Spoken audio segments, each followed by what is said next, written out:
Welcome, welcome, my noble thespians and my happy troupe of theater trolls.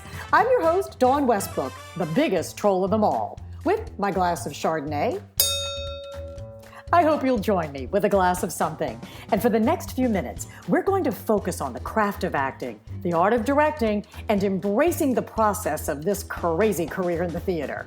I have some wonderful interviews lined up in the coming weeks, and this week is no exception. But first, this week's podcast is being brought to you by the Martha Hill Newell Playwrights Fund, whose commitment is to both local and national playwrights, and holds the belief that the relevance and vitality of American theater depends on the continual infusion of new works. I preferred the dives to the classy joints. You're drunk, you understand the allure. Rudy's, Holland Bar, Cleo's, Full Moon Saloon, Stella's, the Savoy. Each of them had a bar stool just for me. There I'd be propped up with a glass of whiskey on ice in one hand and a Daily News crossword in the other, engaging in slurred convivial conversation with other lunatics from the land of the lost. But when I had to be on, I was on. And my first job bartending in New York was right down the street at Curtain Up Restaurant. And my biggest challenge at Curtain Up, both literally and figuratively, was serving a New Year's Eve day brunch to Mr. Dom DeLuise. Being a huge fan, I was happy to oblige his every wish. And Dom DeLuise definitely knew what Dom DeLuise wanted. And he wanted a separate table setting, some extra forks, a small ramekin of lemon tea, black tea but not Lipton, and a teapot with a separate lid for steeping, and a basket of the freshest baked bread in the house, and a patty of unsalted butter, and water, lots of water, ice cold water. But no ice. No ice. Ice cold, iceless water. How are you, Dan Ruth? I'm good. It's another Sunday in New York, but I love you, John Westbrook, anyway, because, you know, we're here for each other. We are here for each other. And so let me just say this. I always usually have a glass of Chardonnay, but when I have someone on who is in AA, I just opt to show respect and not have anything alcoholic. So I have my dry sparkling lavender. Do you see that? Ooh, nice. It's made by Dry. And it's probably going to taste like grandma's perfume, but I'm going to give it a try. So let me pour it. Okay.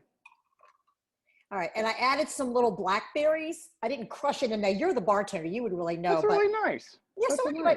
they look like. Don Westbrook, you have a big ass glass. That is a big ass glass, and it's a good thing it's not Chardonnay. It's very kind for you not to be drinking, but you could easily have had a Chardonnay for pizza. No. I am a bartender too. Don't forget that. You know what? That's one of my questions is talking about that. I know Life Behind Bars. We're going to really spend a lot of time on that. Your one man show that you wrote. Now, let me ask you a question. Yes. We met. I was at VCU. And I graduated in 85. When did you come in? I came in 84, so the fall of 84.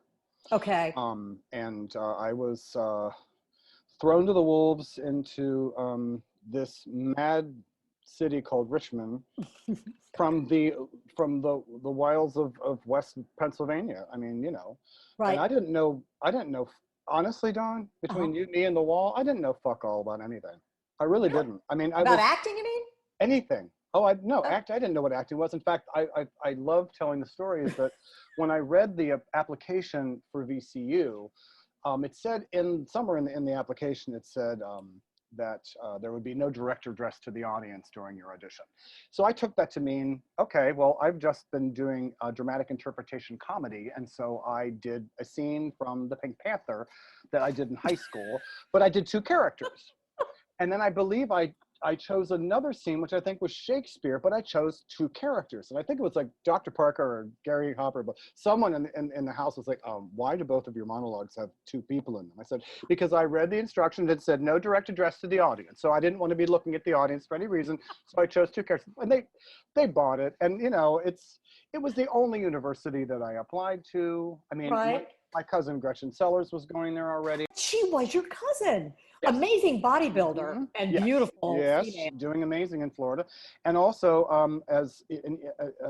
sad to say, but one of the French teachers from my high school was Anne McCabe. And so I knew Anne McCabe from high school. She taught at my high school, Bishop McCourt in Johnstown, Pennsylvania. You know, So she died on August the 3rd, and I'll never forget it. It was such a Yeah. freak accident, and she was one of my favorite people. So you've got ties in with those people. I had no idea. My mom and I stayed at the Holiday Inn on Boulevard. Yeah.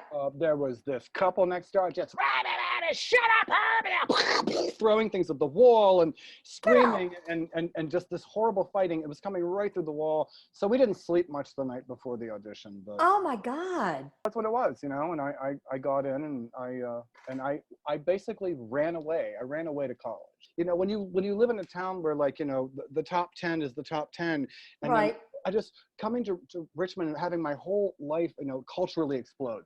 Bands I'd never heard of. In the world of theater, which was so striking to me because I knew certain things. And I know that Jesus Christ Superstar started my first year. So that was my first experience Right. at VCU. Right. What Okay. an interesting show. Yeah, they kind of took some artistic license with that one that I'm not real happy about that they did either. You worked with Lon Baumgartner, and I'd love to know whatever happened to him because he was a really He's still down in North Carolina. I love him. Yeah, great guy. He was my acting teacher freshman year. So, like, literally after the opening of Jesus Christ Superstar, he walked in. He's like, I don't know about y'all, but I rooted for the Romans. Because within the cast, I was able to see, as someone who didn't really know theater, I was able to see certain people who were blowing my mind, who were in that cast. But really tough show to have to go, okay, so Dan, this is the university that you chose.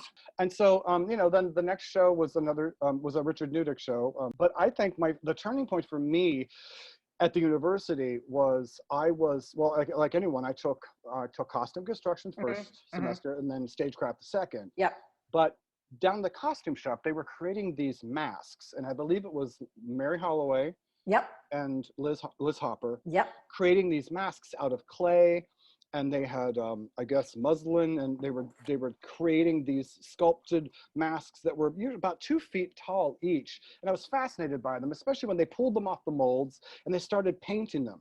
And there were these African masks, and I was just dying to know what this show was. Right. Because it wasn't clearly one of the 4 main stage. It was a show that I kind of, because I was in set design, there wasn't much of a set to this show, but I kind of crept in and became a big part of this thesis show, which I think it's 2 solo performances. Yes, talking about Karen Turner Ward's show. It was the second, but the first was called, I think, The Human Voice or something. It was directed by Maury Erickson. Maury Erickson. I think it had another gal in it. Yes. Yeah, one was Act 1 and one was Act 2. Yes, and then I watched Act 1, which was very pleasant, and it was interesting to watch the solo performance thing because I'd never seen one.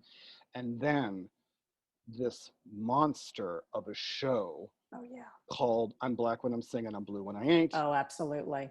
I was blown into another universe, and I was so grateful that the night that show opened, Sonia Sanchez came down from Temple University. I got to meet her. She spoke in front of everyone. Yes, she did. I was absolutely riveted by this, and interestingly enough, I purchased the script about 3 years ago just to read the book, because there's many more works in the same. Well, this was the first incarnation of it. I mean, Karen was the initial person to do this show, and it's continued to be worked on through the years. And been, you know, there have been different shows across the United States, but Karen's was one of the first ones to be done. Well, it's interesting because I remember the things that I remember, her and that big box, toys and stuff like that. But as the script is written, it's interesting because there's a bed and there's a cot and there's all these other characters. But those big masks that I was watching being created in the costume shop were actually rose above the scrim by these supporting cast behind her. So anytime another character arose, these masks would rise above and the actor holding the mask would speak in the character voice.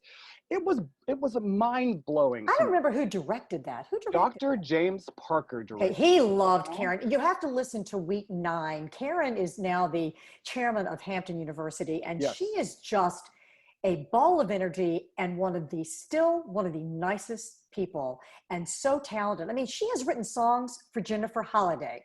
Wow. I'll just leave it at that. She is also Obama. She had him come speak at the university, pictures of her with Obama, and the honorable, the one that John Lewis? John Lewis, which one just John died? Lewis, yes. Yeah. So she has pictures of her with both of them. Wonderful. She's just got amazing stories about going on tour and raising a child all on her own. Her husband died when the baby was like maybe a little under 2, and she had her, you know, her job she just moved into. So she's quite amazing. And I do remember that show, and I joked with her on that week. She was talking about, you know, honey, I just do anything they tell me to do. And I went, right. And I will tell you this. I ran costumes for your show. I was backstage for that show. So I was there the night that Sonia Sanchez came and spoke. Okay. And it's just amazing. But I'm going to get on to talking about you and seeing you perform. So I was a senior when you came in, and I knew of you. You know, you always hear about people, right, when they come in. And there's kind of like a little, you know, little gossipy, this person's really somebody to be looking out for, look out for. And so I knew that you were a really good actor. I knew that you were funny. I knew that you were a good actor. And I went and studied in England in 88, moved to New York in 89. And I would come back frequently to, you know, see my dad and see my sisters. And 2 summers I saw you. One was Evita playing Shay. And the next one was Sunday in the Park.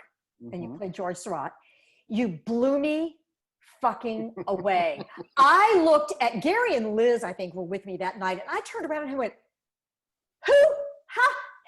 What? Where is this voice? What the hell? And he went, oh yeah, he sings all the time. I had no idea. I knew you were a great comic actor, but I had no idea that you sang like Mandy Patinkin, if not better.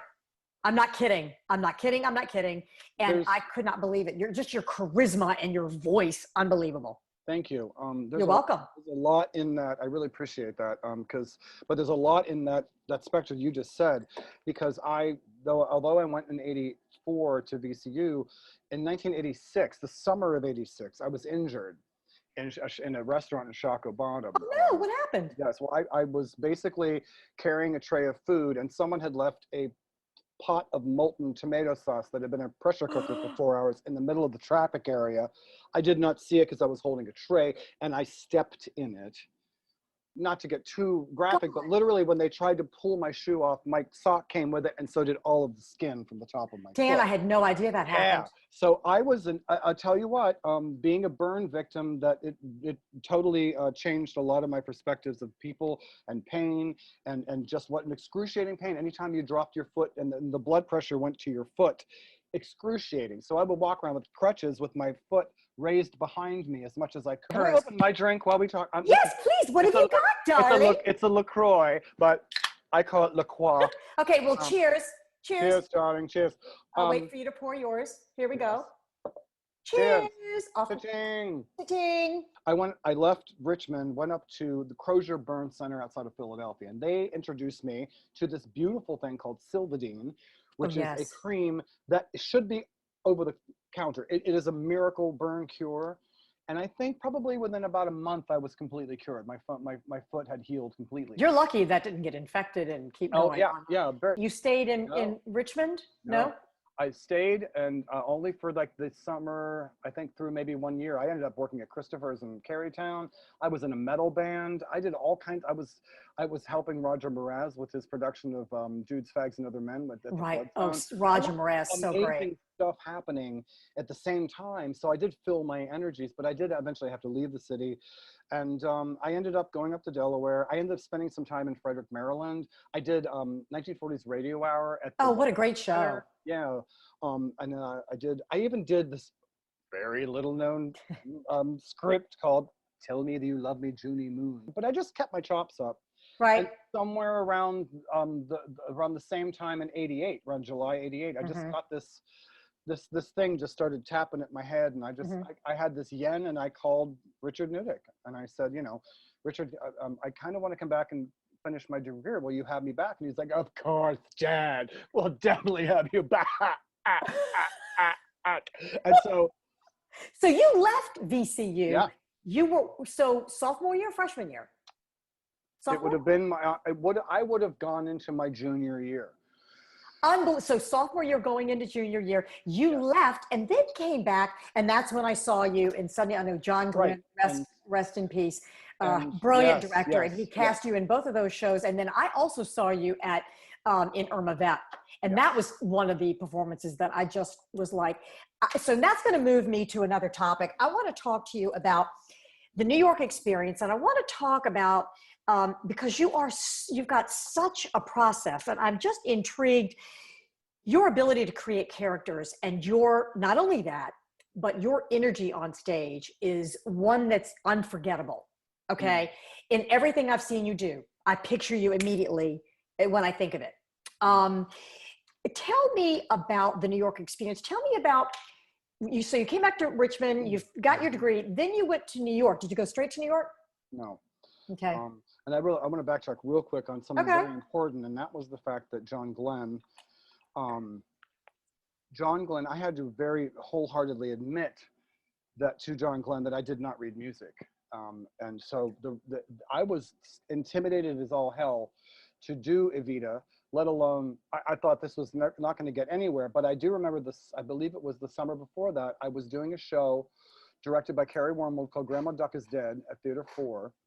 And Carrie mentioned, she mentions to John Glenn, like, you should cast him as Shay. She's been like your biggest proponent for years and years and years. Yeah, we've been, each other's muse. So I kind of, walking in the room, I didn't know how to read music, but I knew the musical. I cannot believe you don't read music. That is unbelievable. Yeah. I had known of Evita during high school. I also was grateful enough to see a production of it in 1987, I think. Yeah. It was a road show and starred Florence Lacey, who blew my mind. A beautiful production. And so I knew the music. And going into that, the only thing that I want to, before moving on to New York, is that I would never have been able to do that, ever, ever, if it wasn't for a woman named Janet Rogers, who taught me how to use my voice. And I cannot stress that enough. I learned so much about the breathing, making the connection with the breath, and the fact that you're being taught by a teacher who goes to her house in Cape May, I believe, every summer, the beach every morning. She calls out to the boats in the harbor and they call back to her. That's She's also written a book. She's written a book. She worked with me when I did Good People, Margie and Good People. She was my dialect coach, and unbelievable. She is VCU. She left VCU, but she was a true gem. I'm glad you're giving her a shout out. She's unbelievable. I can't stress it enough. But the whole idea that the opening night of Evita, and I'm walking down this ladder, walking down from the rafters, and I heard from multiple people who were like, "What was he being piped in? Is he lip syncing this?" Because I just wasn't, my voice wasn't ravering, because I'm just supporting the living daylights out of it, because I knew how to do that. And that technique, without learning from Janet Rogers what I learned from her, I would never have been able to do Evita, let alone run around and do all that stuff. And so I'm grateful beyond for her. Wow. Well, I had no idea you didn't read music. I am learning so much about you that I didn't already know. Did not know it. Yeah, Janet is amazing. She's written a book. Before we finish, I'll go get the book title and be able to say it. But anyway, she's great. Talk to me about the New York City experience. Talk to me about getting up there. Talk to me about auditioning. How did you get auditions? Fear of the industry, lack of knowledge of the industry. Talk to me. You wrote that, and I want to know what you mean by that. What I meant by that was I had been coming off of doing Out of Stock in Richmond with, Carrie and stuff like that. So I've been honing myself in sketch comedy. I've been honing myself in thinking quick on my feet, directing on my feet, just doing as much as possible to figure it all out. And I had these people coming up to me going, "Why are you still here? You should be in New York. You should definitely make." I remember thinking that too. Well, I'll tell you, Don Westbrook. Okay, Dan. There should be a test before moving into New York. I swear. Agreed. The amount of things that you're just not prepared for when you move here. The fact that, first of all, landing a place moving here and landing on your feet, nearly impossible. I lived 2 months, I put it in my show, 2 months in Park Slope, a month and a half in Jersey City with Chris Northup and Jackie Champlain. Right. 5 months in Astoria, a year in Manhattan. I mean, I was just all over the place. I could not get settled because there's a thing called a job and working and all this other things. And it just, I was to find the balance. The balance is very hard to find. And then the world of theater. thrown into that. Which is the reason why you're up there. Yes, yes, and it's so hard to remember that when you're struggling to pay the rent and pay Well, your Brad in week 10 says, it's all about commitment. He says it's about committing. And he says the ones that will be successful are the ones that commit. And he said, I would get a job, and if I got an audition and I was scheduled to work at that job, I quit that job. Mm-hmm. So it's very, very hard to get a rhythm of how am I going to pay my rent and still go to these auditions and not be exhausted and be able to not lose your job, let alone quit. Right. Well, that's all a huge part of it. But what's swirling around all of that is the fact that I moved to New York in 1993, and that was a different animal back then. New York was a very brutal, cutthroat, unapologetic place. Mm-hmm. It was mean-spirited. People would throw you under the bus if they were going to get in front of you to get in line for a job, they would do that. What do you mean, like waiting out line for equity for? I was trying to keep up and stick to the people that I knew that were good and all that stuff like that. Right. But the whole process of it was so intimidating to me. It really, I didn't know how the system worked. Mm-hmm. I don't think anybody still does. It's really. But that's what I mean. Like, there should be a class taught on how to be the business of theater, which I finally have my acting coach now, and she's in Los Angeles, and she teaches the business because it's so different from everything else. Well, I mean, Michael talks about that too. He actually has students that he helps learn the business. He says because he went to NYU, graduated in 1985, and came out not knowing what to do, where to start. Yeah. And I mean, it was a very intimidating place, and I was scared to even try after a while. It was just like I didn't know what I was doing. I was floundering, and so I kind of started taking on attitudes of the people around me, and it just none of it was working, and I got completely intimidated by the whole experience. In fact, you asked me how I auditioned for I think it was a regional production of Rocky Horror. Okay. And you'd be great. And I auditioned for Frankenfurter. Okay. And I'll never forget this as long as I live, because I knew the people at the table. Some of the people at the table were from the Dodgers. Not a group of people you want to screw up in front of. No. Well, boy, in flagrante delicto, I just kind of had this moment with this chair, stood on the chair, and Dawn, I kid you not, the song wasn't even over. The guy wasn't even finished playing. I had already got off the chair, folded the chair, moved the chair against the wall, and walked out the door. Without them saying anything? Without the song being over. I'm like, what the hell did you just do? Oh, were you not prepared? Did you not, or just got nervous when you got in there? What happened? Just not used to auditioning, not used to the process, not having anyone going, take your time and land it. Mm-hmm. Land it. Mm-hmm. So almost as though all the things I've been teaching, because I taught at the Christopher Newport Summer Institute with Carrie for years, and yes, I've been teaching people. I don't know what happened to me that night, but something snapped, and I just went, that was bad. Boy, that was bad. We've all had them, Dan. We've all had them. Wow. I remember I was auditioning for City of Angels, and I have there's that I don't think of you. Mm-hmm. And I sang that song, and somehow I got off pitch, which is very unusual for me. But I was able to get it back together, and I was able to finish the song.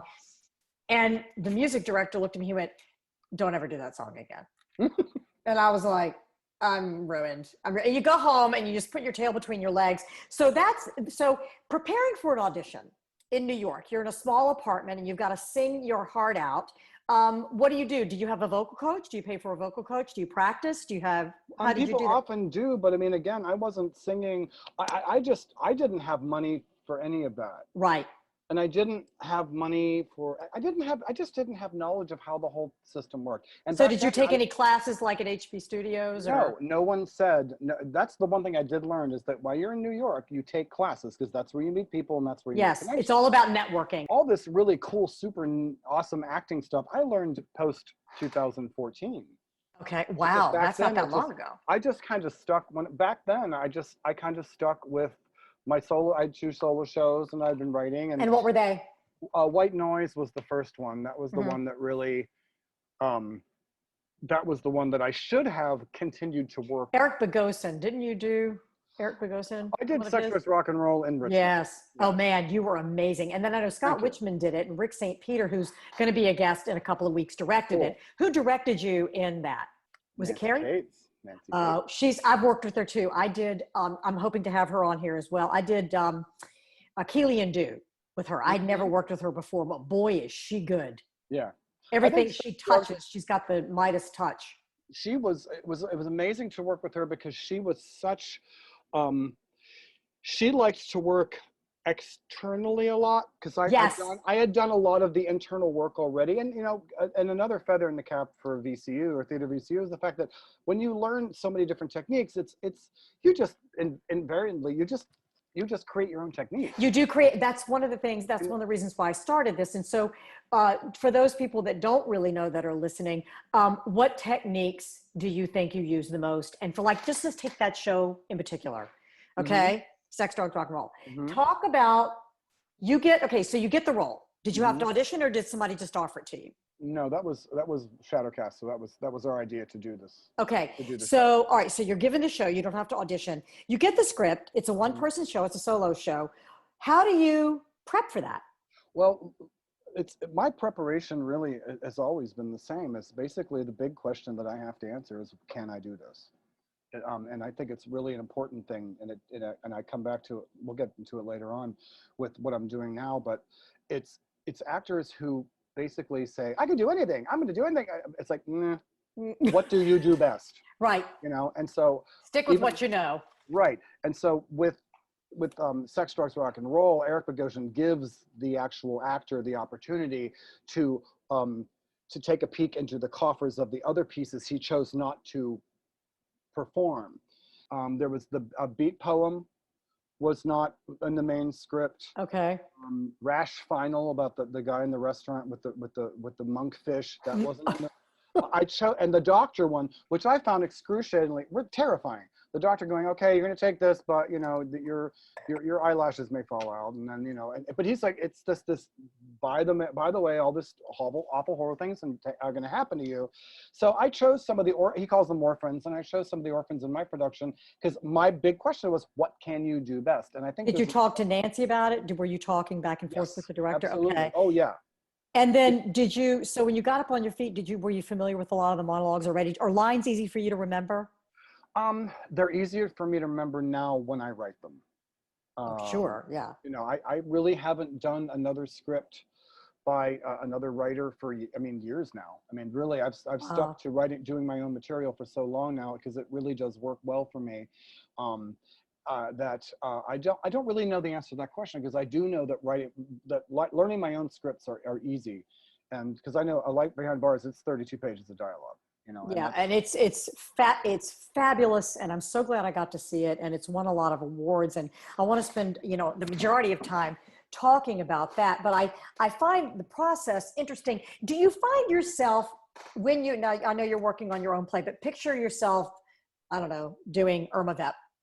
Oh my God, you're brilliant at it. Just absolutely brilliant. And what a show. You must have lost weight during that one running around. Sure did. Yeah. And so do you you get the script and what do you do prior? Look at what the overall objective is. Do you come in with ideas? I usually pick up all of the research I possibly do. I'm obsessed with research now. Me too. I'm obsessed with dramaturgy. I'm obsessed with doing all the homework beforehand. Good. And when we did Irma Vep, I knew nothing of Charles Ludlam. And this is interesting too. This was 1988. It was only 4 years after Ludlam had done it in New York. Okay. So, I knew nothing of Charles Ludlam, and I did amazing research on him, blown away by what he did at the Ridiculous Theater Company. And then, but basically, I was handed a heaping mound full of Victoriana that I did not know anything about. Right. And it absolutely, I think part of it I became obsessed with Victorian things because I did not know about Gaslight. I had never seen Rebecca. I'd never seen Wuthering Heights. So like this was a Right. spoof of all of these things, these melodramas. You have to know what it is to be able to spoof it. So you do a lot of research. Great. Okay. Now let's talk about, now I know Life Behind Bars, these people are people that you met. You were a bartender, you met them. Are any of them make believe? The thing about A Life Behind Bars is it's based on reality truth. I have within the show what I call interludes, and those are the pieces that I talk about my life in New York and my experiences with Saturday Night Live and auditioning and all that stuff. Those are absolutely 100% real, and the characters are conglomerates of people that I have met. Great. They're not real names. They're just no, they're just people. They're people like Sarah with an H, who's clearly one of the favorite characters of the show. Oh man, she's a bar hag, right? She's just hanging around the bar. She's just a great big drunk from Long Island. I mean, she's a conglomerate of all these people that used to come into Danny's when I worked the piano bar circuit. You know, I mean, people who. And the point of Sarah, the point of her being in my show was giving an example of people who come to a bar, right, and live there, have a drink, to meet their friend, and they're going to go to a show, or they're going to do whatever. They're going to do something later, but that one drink just brilliantly turns into 2, and then 3, and then 4, and then next thing you know, they're not doing what they set out to do. They're not going to the show. They're just hammered, right? And that is. To me, I was to point out the fact that the amount of people that just intoxicate themselves into oblivion to have a good time, people come into the city and it's like this magic things happen, and it happened to me. It's like, oh, I don't have to drive a car. Oh, let's just get shit faced. Right. And she, and the story that she tells about her masseuse coming and having the and having him fall off the bed and smoking Thai stick and all that stuff like that. A lot of that was based on just interesting experiences that I had early on coming to New York, staying. Sure. Like one night, Carrie and I came to New York. I think it was in 1992. We were up to see like shows in the summertime, and we tried to get a room at the Carter Hotel on 44th Street. And like we walk in this place, and we're like, and it's like, what's that gooey white stuff on the mirrors? What are we doing here? Let's get the hell out of here. It was $50 a night. And Carrie we're talking about is Carrie Warmold, who's an amazing director, and went to VCU with us. And I have yet to work with her. We look at each other every time we see each other and go, one of these days it'll work out. So Viola Davis recently said in Vanity Fair, she said that the key to a character is to discover what they're fighting for and what will hold them back. And I find that fascinating. I find that you do need to know your character. And a lot of that kind of is objectives, like your scene objective, more of a Stanislavski, Stella Adler. You have to know what you're fighting for. I mean, otherwise the 2 hours is nothing. It means nothing. There has to be an antagonist and a protagonist. Yeah. Do you agree with what she said? I do, but I think a lot of it has to do with your own personal way of dealing with those things. Yes. It's taken me a long time to realize that the best acting in the world is how you draw from your own stew. Yeah. How you draw from your own life experiences. So if the character's having something that you can't quite identify with, it's like, can you fit yourself in there in a substitutions? Yeah, substitutions. Uta Hagen and substitutions, and that's a biggie for me. Now, you were saying earlier, I didn't stop you, and I think I didn't even ask you what you were drinking. I knew you weren't going to have an alcoholic drink, but I got fascinated with your first venture here, your audition for VCU, and then your accident, and then coming back. But what was I going to say? I can't even remember. What was I talking?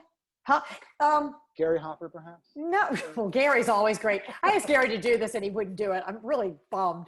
But there was something I was going to ask you were talking about, and I forgot to ask you then, and I was hoping to ask you now, and now it's gone out of my head. You did something with Sanford Meisner, right? You did the A-Train plays? at the Yeah, Sanford Meisner? I did the A Train plays at the Sanford Meisner Theater. Yes, that was Okay, and so you're at the Sanford Meisner Theater. Do you have to do Sanford Meisner repetition? No, this was Sanford Meisner was the theater was allowing us to do this.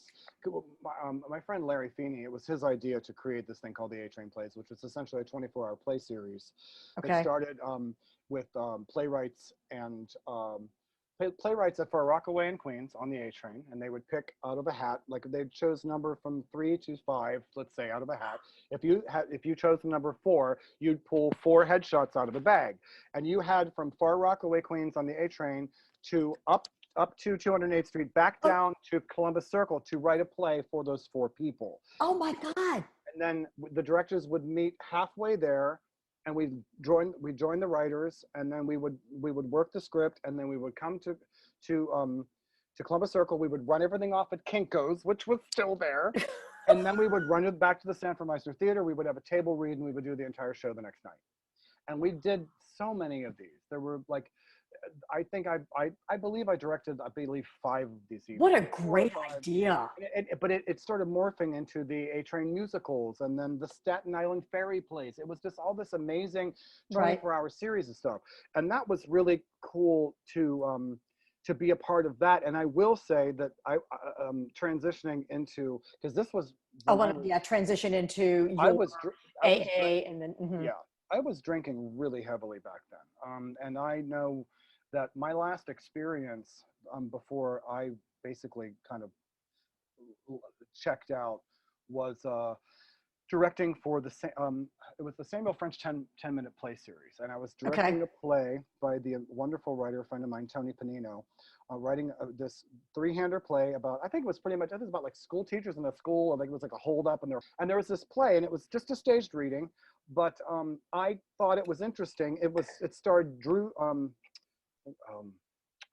forget who. So Larry Feeney was in it. Tanya Moberly, my director of she was in it, and Drew. Oh my God, he was in Blue's Clues. Anyway, the 3 of them. I thought it was interesting that they all held on to one another and fell into a form to do the reading, because they were trapped in a closet in this script. So I thought that would be fun if they would all, because they had their hand in script, but but they were in this form in the middle of the stage, that they were all attached to one another. And it was an absolute laugh riot. I was the cop in the audience. Come on with your hands up, stuff like that. Right. The audience was, it ended Act 1. The audience was in hysterics. It brought the house down. It closed Act 1 with huge bravura. And the second the lights came up, I had people basically verbally attacking me. What were you doing? What was that? Why didn't you use the music stands? I was like, whoa. What do you mean music stands? Like, it said music stand. I said, no, it says music stands will be provided for you. It didn't say we had to use them. Oh my God, are you attacking me because I chose not to use music stands? I had checked out by that time. And luckily I didn't get angry, but I was just going, you people baffle me. I'm very baffled. I great reading of the short play. I succeeded in doing what I was hired to do. And it's just one of those things where that's pretty much when I was at my worst, drinking wise. And that basically from there, I started having my experience. My journey began around your journey began. And let's talk about that. So did theater just kind of go by the wayside? You were bartending. How long from drinking and then hitting rock bottom was that you didn't do any theater and you just didn't do? I was with directing the A Train plays. That was a gift, because I directed Hedwig at Firehouse right after 9/11. So that was a gift, because I got a chance to leave New York to do something. And who was in that? My friend Kurt Lawrence.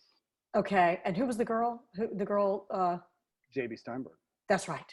Because I did see it. It was wonderful. It was great.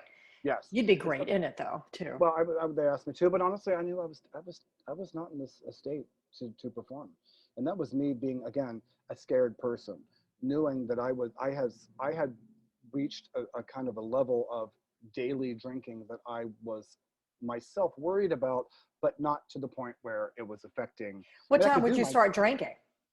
I was a day drinker. And I lied about that for a long time. I was like, oh, I didn't start doing that. It's like, oh no, Dan, you started doing that a lot sooner than you thought. Wow. So it was just, I was dealing with things that I never dealt with as far as, my family and my upbringing and the divorce of my parents and, Mm-hmm. and being in a city that that was still, it seemed to be an isolatory foreign place. Mm-hmm. When I moved to Brooklyn, it's interesting because for so long I didn't even know that Greenpoint existed because I didn't walk up that far. I stuck to my corner. I stuck to my local bars. I was just a hamster on a drinking hamster wheel. And and then my brother died, and there were a lot of issues, and basically it all, and I address this in the show. Yes, you do. I just basically, one thing led to another, and something inside of me around 2005, something inside of me just kind of said, well, I guess you're just gonna be like this until you die. Mm. I didn't find anyone that I can recall who basically said, Dan, let's go to a meeting, or you need help, because physically, Dawn, Mm-hmm. in order to be honest about this, I was a mess. I weighed 145 pounds. I was emaciated. I was black and blue, falling and everything. I, I had the ill luck of living around the corner from the bar that I worked at. So my life became a very small scope. Right, And sure. You say that in the show. yeah. And when I quit working at the piano bar in Hell's Kitchen, that basically meant I never had to leave Brooklyn if I didn't want to. So happened that around 2002, 3, 4, 5, I was still having fun, and we still went to, we would go to Coney Island, we would have little outings and such, but I just kind of was in this dark world that I really felt that there was no escape from that. And what made you start writing? Have you been journaling all this time? Because I am not a writer. I do not journal. I hate it. I find ideas for monologues and I jot down ideas for them. Okay. I have tomes of like, just bev naps, and I have envelopes full of ideas. You ought to see him, you guys. He's just like looking in the corner of his desk, and he's got something. He's just got everything. I don't know if it's in a box or in a notebook, but you're like crazy. Yeah, it's like, Oh my gosh, I can see that. It's just stacks and stacks and stacks of paper, just ideas and things. So a life behind bars, you hit rock bottom and you came out of it. Yeah. So do you do AA? I go to meetings when I need to. That's the way that I've always worked the program. I think that I worked it very strongly for 3 years. Right. I basically, what happened, and I do explain this very briefly in the show. It's the climax of my show essentially is the fact that I was having DTs. I was seeing nightmarish situations in my apartment. It's horrifying in the show. Yeah. And I decided to call 911, and the woman on the phone really thought I was joking when I said that there are monkeys in my apartment and they're eating my electrical appliances and all this other stuff like that. And she was just like, this is for emergency calls only. Luckily, someone was on the line and overheard this and interrupted and intervened in the phone call and traced the call and got my address and came to my house. Wow. They knew. And I'll tell you what, the protocol, the City of New York emergency services worker, my life is indebted to them because they have this down pat. They have it all down pat. They literally, I opened up the front door downstairs. She was so excited to see me. Hi, and I put that in the show too. I understand you have monkeys in your apartment. We've never seen that. Can we see that now? And the second they got into my apartment, and the one empties, it's like, yeah, they're all gone. And that's when I woke up from my dream state and realized that I had seen things that were not there, and that I was in deep shit. And that's when she said to me, will you come? And I was with my friend Mark, and we went downstairs into the ambulance, and I remember the last thing I remember was being in the ambulance and playing with the oxygen masks with me and my friend Mark, and we were like sharing oxygen together. And they took me to Woodhull Hospital, and they dropped me off. My friend Mark left, and I woke up 11 days later. I remember the last day I was there. Wow, unbelievable. And so a life behind bars. I'm going to read just some of the awards that you've won. I need my little glasses here. And I want to talk about David Drake, who is himself an Obie Award winning actor and writer for The Night Larry Kramer Kissed Me. But he says about you, not only is Dan's show hilarious and astute in its witnessing of the evolution of NYC, it is a masterclass in the art of the creation and execution of multiple characterization solo plays.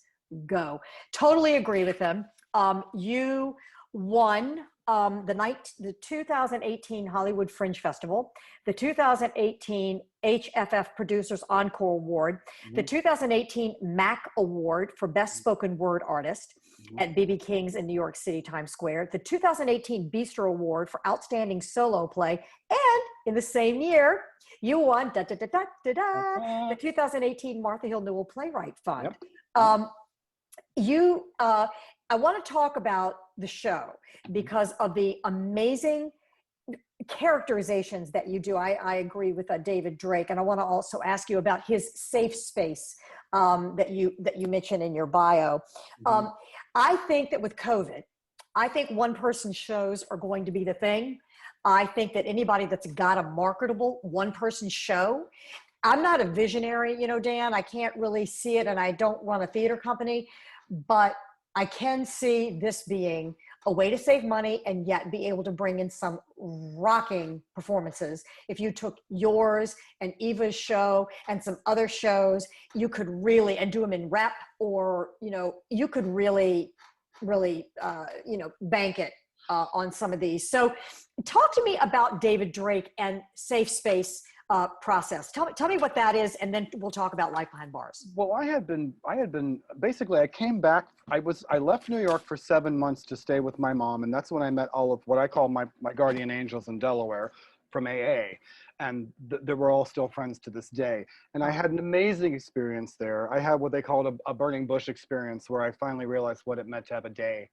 And it was a beautiful thing, and I was able to grow from that. And so I moved out to New York, and what I do, I got my old job back at the Brooklyn Ale House, and I started running it. I ran it for 6 years, and it closed in 2014. When I knew that the bar was closing, I was sitting in my apartment, very nervous about what was gonna happen. And I was watching this television show called The Men Who Built America. Right. And Men Who Built America is about Carnegie and Frick, and all of the Roosevelt, all those people who hated each other's guts. Industrialization. Yes, who hated each other's guts, but yet they built the country up. And there was an interview with one, he's a modern day entrepreneur, I don't remember his name, but I remember very clearly him saying, if you are not making choices, taking risks, and producing on a daily level, you are dying on the vine. And I sat on my couch and I just went, Dan, you're dying on the vine. And that's when I think maybe the next day I opened up my Facebook page and it said David Drake Solo Show Shop, Abrams Center. And I said, I don't give a shit what happens, because I knew, I raised the money, whatever it takes, take that class. And I met David, and David may not remember this, but I met David at the Big Cup in Chelsea, which is no longer there. And I met him, I believe the day DACA was struck down.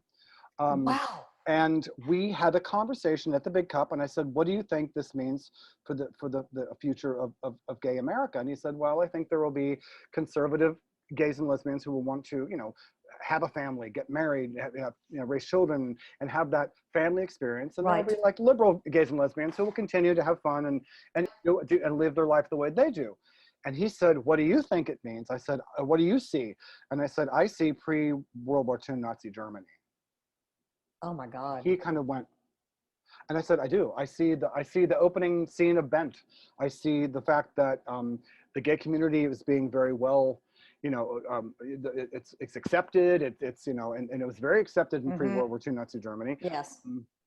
And I never, in the beginning of the film Bent, at least, I know that there's this image of Mick Jagger in pure drag up on this moon, and he's just staring down at all of these men. And I just said, that's what scares me, is that this is going to be a threat to a lot of people. And here we are. But anyway. Yep, here we are. David, I was so grateful that the class that David gave before mine had about 6 or 7 people in it. And so I went to go see their performance at the Abrams Center. And it was wonderful to see everyone's work, things that they had been working on. Right. And so it got to the second class, and by the grace of the gods, it was me, a woman, Beth, and Vanessa, and there were three of us. A handful. So we had so much more time with David.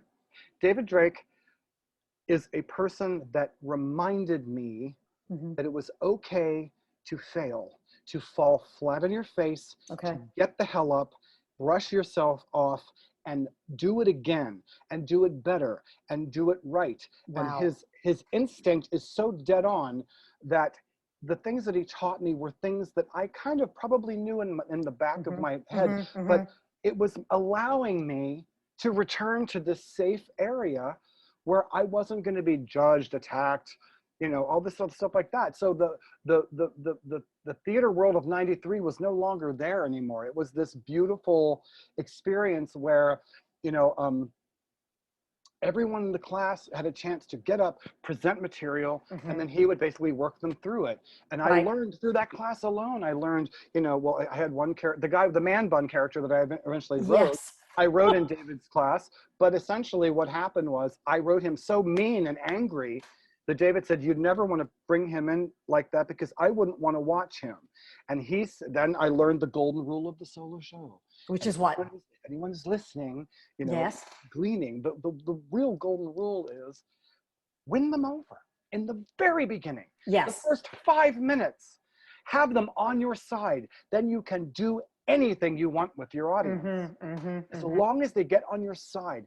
And that was such an eye-opening experience to me going, that is brutally true. It is brutally true. And I'm like, that is perfect. I also learned a lot about economy of script. Yes. The well-written play, which is kind of like when I saw the film Parasite, I just went, I am watching brilliance because it was the well-written play and movie form. Right. I was like, this is a Brechtian, it was very Brechtian versus the society, the society with money, and I'm like, all that stuff I was eating it up. But the fact that economy of script, cut them if they don't work, and get better at cutting. To make sure you're cutting everything down to the very, very essence of what you want to say it and move on. And make sure that always moving your script forward. And so these things were just really helpful to me. So to the point where by the end of David's class, I had about 25 minutes of my show. And I was, the honesty is that I was doing a pay to play. I think that's kind of mean, but you pay to see casting directors. And pay to play. Yes. Yes, and I was doing it in front of a Broadway producer, and who will remain nameless just because. But I asked my acting teacher, Anthony Grasso. I said, "Can I do this piece for him?" He said, "Well, we've been working on something from Burn This." He's like, do Burn This, but save it for a second in case you have Burn time. This would be, you're very John Malkovich-like. I could see you in anything that he did. So you were working on Burn This. And so what I did the Burn This monologue, and literally the guy just said, what's that from? I said, Burn This. He's like, wow, that was a whole other take on it. I didn't remember even what that was from. And he just looked right at me. He's like, do your second piece. So here I was with this opportunity to perform from my solo show in front of a Broadway producer. And I did the part of my monologue where I reenact the film The Hunger with Catherine Deneuve and David Bowie, and I can't help it because it's direct address to the audience. Unlike VCU, we've come full circle. And I'm looking right at this guy. I'm looking at his face, and he is grinning ear to ear. Oh yeah, who wouldn't? And loving this experience. And I said, Dan, you've got to finish the show. And so because David was busy, because David is a very, very busy, very much wanted person. He's now the artistic director of Provincetown Theater up in P-Town, doing a masterful job up there. I knew that, I wanted him to direct me, but chances of him getting him would have been small. And that's when I said, I'm going to go for my secret weapon. And that's Tanya Moberly. And that's when I called her and she said, I've been waiting for this phone call. Oh my God, how fabulous. So, one of the things that Eva said, and also Mark Delabar, who I've interviewed, they said right now, people not only do they want to know how many followers do you have, right? How many followers do you have? But do you have your own work? Mm-hmm. Do you have your own material? Mm-hmm. Well, you've got that, and you've got that in spades. So you were able to bring that to him. And where have you traveled with Life Behind Bars? And what are you hoping to do once this is all over with, this COVID thing? Well, I mean, working with Tanya was amazing because Tanya Moberly is she's the great traffic controller, because I came in with all these ideas and she'd be like, I don't buy it, I don't believe it, do this, do that. And she was basically making sure that my ass didn't fall off the damn stage. Okay. And so she kept it structurally sound, and she is one of my biggest supporters, and her. We just clicked, and we're really tight as friends, and she knew what I wanted. And so she was very good at getting me to move forward and push more forward with things when I maybe perhaps was afraid to do it. So what I did, Dixon Place is the first place that I actually performed The Light Behind Bars. Okay. In front of a sold out show of 120 people for my 50th birthday. That's the first time I did it. It was basically a shamanistic experience, Dawn, because I don't remember the performance. The only things I remember from the performance are the very rare couple of times where I peeked out going, oh, they're really digging this.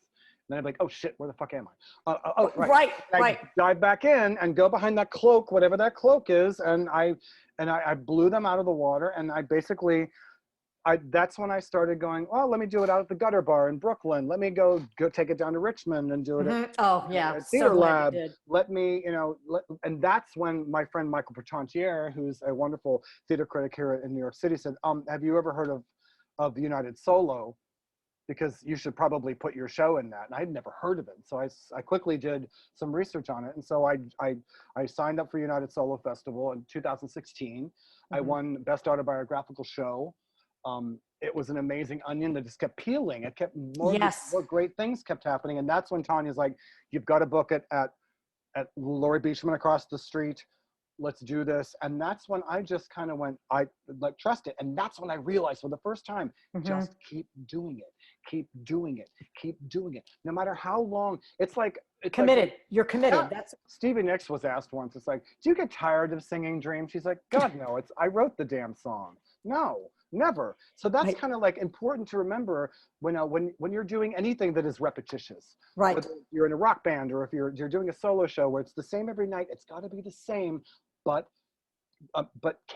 custom tailored to that audience. Well, and the thing is that, audiences are so crucial, and it's a shared experience in one space. And so that's why it's so hard right now to envision how this is going to be. How is this going to happen?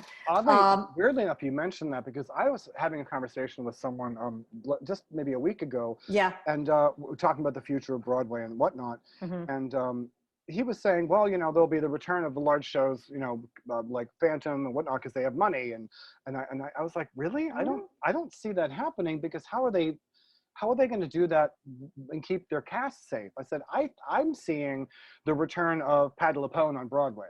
Yes. Bernadette Peters on Broadway. Mandy Patinkin on Broadway, right. 8-piece orchestra, everyone's safely distanced, blow them away and figure out the audience as you will. But I think you're 100% correct. I think the solo show, the small one-hander, two-hander, three-hander shows are going to be the way this is going to come. I really do. I think because it's not meant to be Zoom. We're not supposed to see theater in a box, right? We're just not.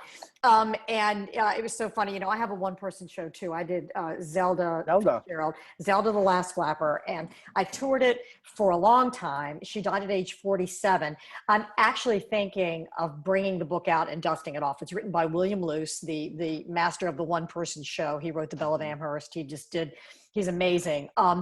But Dr. Campbell said, he was my director from VCU, who I adored, and he directed it. And he said, you had said something about how to keep yourself interesting on stage. And what he said to me was, when we did the first read, he said, well, the one thing we have to make sure we're going to do, he said, nobody wants to see a victim for 2 hours, let alone pay for it. So, you can't play the victim. You have to be have an idea of where this is going and get them from the get-go. Like you said, just go out there, win their hearts, let them know that they are the other character. And so you also mentioned something about when we did our phone call about why isn't Broadway, why aren't some of these theaters going ahead and recording one-person shows, using these spaces? And go ahead and talk about it. It wasn't my idea, it was yours. I don't know the answer to that. I have a colleague, I have a client of mine who has a show that I worked with Mary Goggin. It's called Runaway Princess, A Hopeful Tale of Heroin, Hooking, and Happiness. Now, Mary's been sober for 32 years, and her whole tale about being a prostitute in New York. Wow. And it's extremely informative piece. And it does bring up something about solo performances. And, you know, you're always going to learn something about someone's journey, and hopefully to learn that you don't have to be destroyed by perhaps your own journey that perhaps you're scared of or whatnot. Right. You know, there's always something to take away from a solo show. But she was I was saying to her, why don't you there's a small performance space up in the Bronx, and I was like, why don't you get them to just let you use the space? And that's when, and she said they wouldn't let her, and you know, that's fine. But as far as a whole, I don't understand why, you know, there's so many empty spaces in New York City. Why aren't they letting people go in and do small shows? Because all you need is a technician, the actor, and the person to work the technique on the camera, you know, record it. You could live stream it, or Yeah. and you did your ghost, you know, Yes. you did that, you live streamed that. And are you thinking about bringing that back? I've been adding some monologues to it, and I've been writing a lot during the It was really good, and it did work. And this is wasn't this before coronavirus? It was right. It was the first week. It was March 19th. And you did, and you brought this, and you know, you could hear you walking away. You could hear you slamming the door, you know, closing the door. You could hear you walking back. There was a candle that was lit. Yeah. It was very, I mean, it was really well done. And I think that can be the way that things are going to work, like PBS theater, you know. I think we can do it if people will just be willing enough to do it. And I don't know why theaters aren't being used right now. And well, I have to have a send up and a shout out to Brian Rasmussen and the Whitefire Theater in Los Angeles, because they are doing this. They've been doing this for several months now. They are live streaming they've been doing it now for several shows, and I think they now have a Black Voices show that I think is being either produced by Juliet Jeffers or something like that. But no, they're on it, and I did say to Brian, I'm like, I have frequent flyer miles. bring me out. Yeah, I would love to do it, it made me think, why aren't there more people in New York who are taking a risk and letting an actor come into their space, be socially distanced, perform, do what they do best. Yes. And stream it. And I think that, and the thing is that, you know, I'm sure there's money to be made, but is that really the big evil that's keeping people from doing this? Well, there's no money in that, or no one's going to make any money. Because I think that perhaps we might start thinking outside that box. Because I did ask my friends at Lincoln Center. Point. I said, you know, are we going to see the return of the $35 Broadway ticket? And they're like, we might. Because did we not go through one of the biggest balloon busts of our lifetime? I think we did. Yes. I've described this for years now, going, this is like, our whole experience now is like a bottle overflowing. We cannot keep up this pace. No, we can't do it. And so I think what we just experienced was that very thing, where you know, people's tensions might be at a height right now, and we may have a lot of trepidation regarding the politics of our country or whatnot. But what we do have is our own ability to figure out how we're going to get through it. And and everything about the COVID situation has been completely personal. And so when I just read just read the reviews of Godspell, choreographed by my friend Jerry McIntyre, and I think it was in Massachusetts, I'm not sure, but it was I'm going to look it up. Keep talking. It was the first Actors Equity allowed show, professional performance, since the pandemic started. And Berkshire. Yes. Berkshire Godspell. And in a way, it was a big experiment that was a beautiful one. And it's going to take a lot of risks to figure out how we do this. And I'm just saying that it's a great time to be a solo performer, because I have a show in the bag, and I'm ready to hit the road with it, you know. And so wow. I'm looking, you know, have Bartel will travel, you know. Yeah, Bartel, and so that's what I really think that that's the one thing I have to hold on to, is that I may not have an actual job right now. I may not be able to bartend because the bartending is out. And quite frankly, this is the universe saying enough is enough. Stop with the damn bartending. Stop giving so much energy to something that almost killed you. Just stop.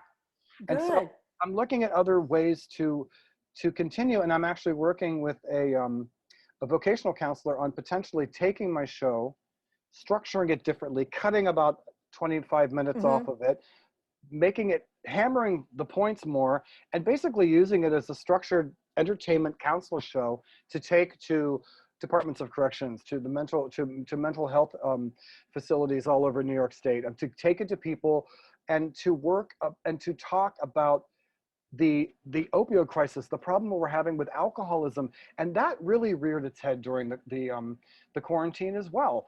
I mean, the whole quarantini thing and the whole well, drinking again at 5 o'clock. It's 5 o'clock somewhere, and it's like, okay, and I think it's the New York Times put out 3 articles on it. It's like, you're not going to drink the virus away.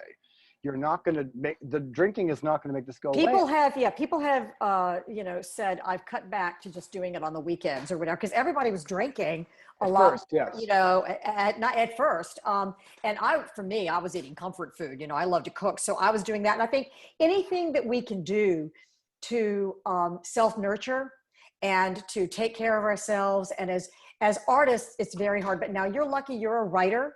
You know, you've got that outlet. You can kind of, do you keep working on your show? Do you keep writing a little bit, or is it kind of as it is? It's as it is, but now I do see the need to actually, if I'm going to do a show that's going to be more of a counselor, helping people see that there is, because the whole point of A Life Behind Bars is that there's a light at the end of this darkness. There's a way out, and you know, and that's as I'm standing there giving that, I guess the ending of the show, basically, giving it that little topper at the end, just explaining, it's like, I made it through. It wasn't the end. This was the beginning, and that always is a wonderful thing. And so if I'm gonna move on with the show, it's gonna probably change. But I have so much more material. See, that's good. I know. I saw your stack over on the side here. I'm working on a Christmas show, which is basically just a beautiful show that I can tour for the rest of my life. It's basically about growing up in Western Pennsylvania, and you know, the idea of Santa Claus and things like that. And it's a very magical show. And then I'm working on another show. I'm working on basically a trilogy. Right. Wow. That's all Barb. It's all about A Life Behind Bars. I love the title. It's so creative. It's got this double entendre. It is absolutely, you're brilliant in it. I'm going to play a little bit of us out. Before I lead us out of this and into one of your brilliant monologues, what if you were not as talented and fabulous as you are in this career? John, flushing through the ethers. No, it's true. It's true. Yeah, my little, actually this dry sparkling lavender wasn't too bad. It was really good. So I'm glad that I did that. No aftertaste. It didn't taste like grandma's perfume. But what do you think you might have done if you had not gone to Theater VCU? Where do you think you might have done? Oh, there's two things that always make me, I guess, smile, because there's nothing I can do about it now. My father was really good at being an idiot like this. He basically bought me an electric guitar, but bought me one lesson.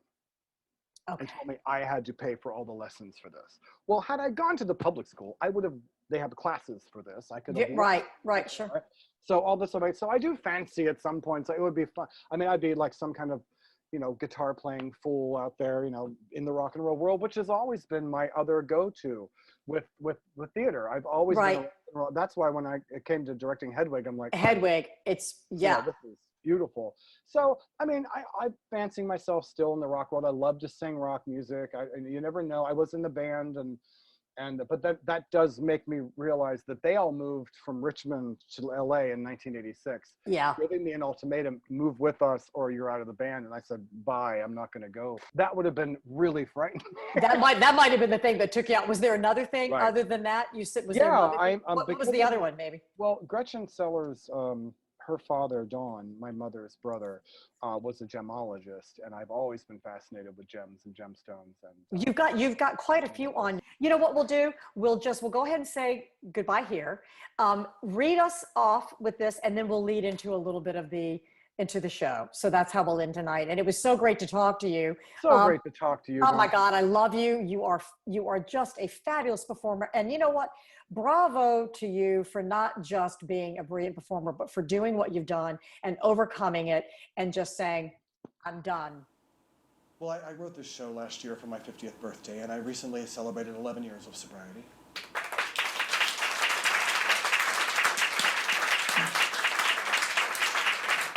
And I had to ask myself, what do you want from all of this? And I decided that this was it, to turn the page, return to the stage, and start telling stories about my life in New York. And if you like my stories tonight, I promise you there'll be more. I'd forgotten there was something else I knew how to do besides 10 bar. Hey, if life gives you booze, make some art. Oh, and it's a gin and tonic, not a tonic and gin. Thank you for coming. Tip your bartenders, and safe home to all of you.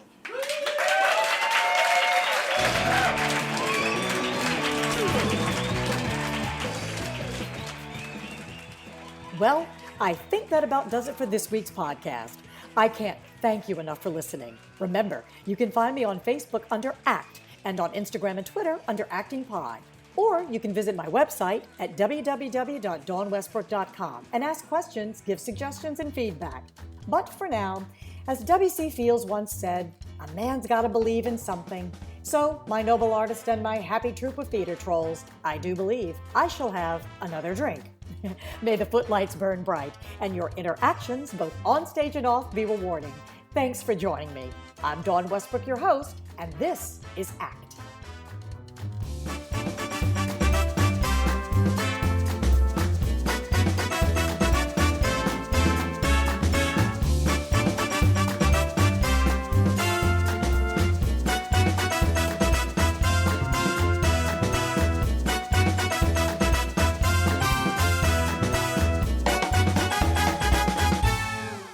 This week's podcast was sponsored by the Martha Hill Newell Playwrights Fund.